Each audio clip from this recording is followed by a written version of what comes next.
प्रचंड भयान परिस्थिती होती। मी तुमच्या समोर पुनर्जन्म घेऊन उभी आहे।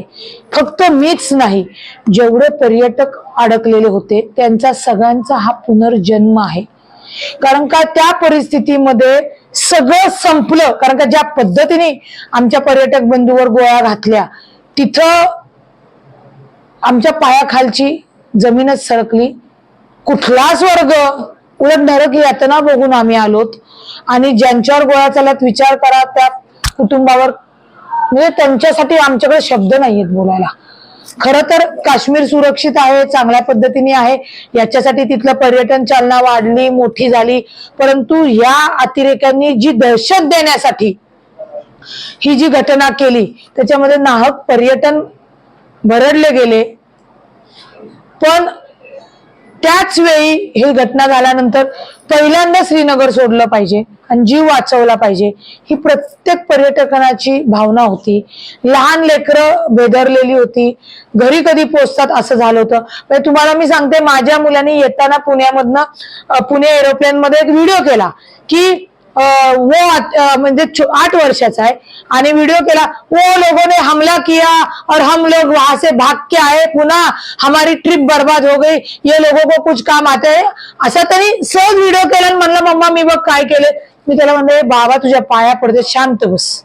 म्हणजे आमच्या भावना ज्या होत्या त्या लहान लेकराला सुद्धा की बाबा आमचा काय दोष आहे, आम्ही तिथं गेलो आणि तुमच्यामुळे आम्हाला पुण्याला पळून यावं लागलं, हे त्याचे ते बोलके शब्द त्या व्हिडिओ मधनं त्यांनी मला सांगितले।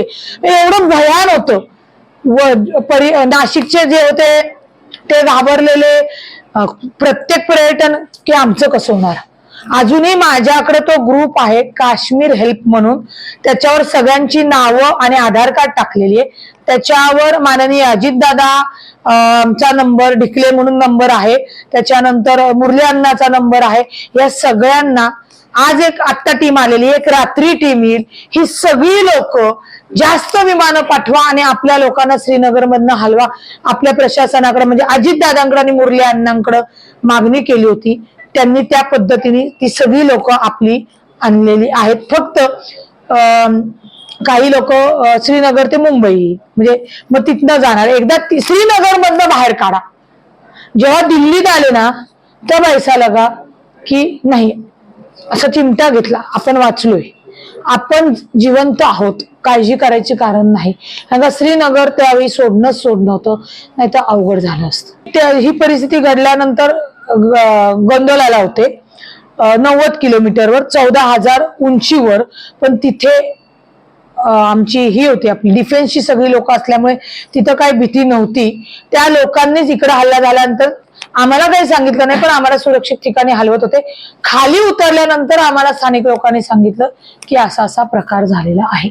माझी सरकारला मागणी आहे, माझी खास करून पंतप्रधान मोदी साहेबांना आणि गृहमंत्री अमित शहा साहेबांना मागणी आहे की त्या अतिरेक्यांना त्याच ठिकाणी व्हिडिओ शूटिंग मध्ये तुम्ही गोळ्या घालून ठार केलं पाहिजे, तरच या मृत निष्पाप पर्यटन लोकांना भावपूर्वक श्रद्धांजली मिळेल।